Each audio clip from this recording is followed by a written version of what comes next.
লাউ আর দুধ দিয়ে যদি এমন মজাদার পায়েস রেসিপি বানানো যায় তাহলে কেমন হয়। আজকে তোমাদের সাথে একটি ইউনিক রেসিপি শেয়ার করব, আশা করি তোমাদের রেসিপিটি অনেক অনেক ভালো লাগবে। ওয়েলকাম করছি নুসুস মম কিচেন অ্যান্ড ব্লগে। আজকে তোমাদের সাথে লাউ দিয়ে পায়েস রেসিপি শেয়ার করব, আশা করি তোমাদের রেসিপিটি অনেক অনেক ভালো লাগবে। আমার একটা আবদার থাকবে, তোমরা অবশ্যই বাসায় একবার হলেও রেসিপিটি ট্রাই করবে, অসাধারণ লাগে রেসিপিটা খেতে। এই তো প্রথমে আমি লাউ দিয়ে তৈরি করবো, এই জন্য একটা লাউ অর্ধেকটা কেটে নিয়েছি। কেটে নেওয়ার পর উপর দিয়ে চামড়াটা একটা প্লেট দিয়ে আমি ভালো করে উঠিয়ে নিচ্ছি। উঠিয়ে নেওয়ার পর তোমরা অবশ্যই যে কোনো মেশিন ব্যবহার করে কুচি করার চেষ্টা করবে। আমি এটাকে কুচি করে নিয়েছি, তেমন কতটা মিহি করে, তোমরা চাইলে বটি দিয়েও কাজটা করতে পারো, তবে অনেক বেশি কুচি কুচি করলে খেতে অনেক বেশি ভালো লাগে। তারপরে এই তো পাত্রের মধ্যে কিছুটা ঘি দিয়ে দিলাম আর গরম মশলা দিয়ে দিলাম। এখানে গরম মশলার মধ্যে আমি তেজপাতা, দারচিনি, এলাচি, লবঙ্গ এটা দিয়েছি।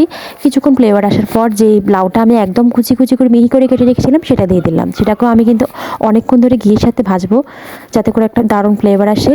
আমি এখন লাউটাকে ঘিয়ের সাথে দেওয়ার সাথে সাথে একটা দারুণ স্মেল এসেছে। কিন্তু তোমরা চাইলে এই পর্যায়ে বিভিন্ন ধরনের বাদাম অ্যাড করতে পারো, প্লাস কিশমিশ অ্যাড করতে পারো। আমি এখানে শুধুমাত্র কিশমিশই অ্যাড করেছি, আমার কাছে তেমন কোনো ভালো বাদাম ছিল না। তোমরা চাইলে সেটা অ্যাড করতে পারো, সেটা অ্যাড করলেও কিন্তু অনেক মজার ফ্লেভার আসবে। তারপরে এখন কিছুটা পরিমাণ লবণ দিচ্ছি। মিষ্টি জাতীয় খাবারে তোমরা যদি লবণ দাও তাহলে কিন্তু স্বাদটা আরও দ্বিগুণ বেড়ে যায়। এই তো এ পর্যায়ে এখন আমি দুধ দিয়ে দিলাম। আমি এখানে 3 কাপের মতো দুধ দিয়েছি। দুধ দিয়ে এখন আমি এটাকে ভালো করে নেড়ে কিছুক্ষণ ফুটিয়ে নেব। ফুটিয়ে নেওয়ার পর এই তো এখন আমি এখানে গুড় দিয়ে রেখেছিলাম, গুড় 1 কাপের মতো দিয়ে দিলাম।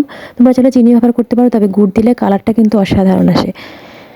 এখন এটাকে আমি ভালো করে মিক্সড করে নিচ্ছি। দেখো অলরেডি একটা দারুণ একটা কালার চলে এসেছে। এ পর্যায়ে আমি কিছুটা গুঁড়ো দুধ দিয়ে দিয়েছি। এটা তোমরা স্কিপ করতে পারো, কিন্তু গুঁড়ো দুধটা দিলে স্বাদটা আরও বেশি ভালো আসে।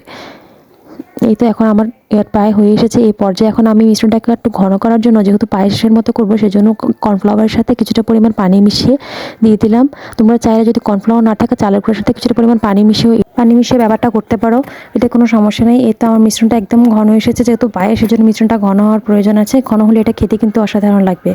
এই তো আমার পায়েসটা কিন্তু একদম হয়ে এসছে। এখন হয়ে এসে লাস্ট মুহূর্তে তোমরা চাইলে কিছুটা বাদাম আর কিশমিশ দিয়ে নামিয়ে ফেলতে পারো।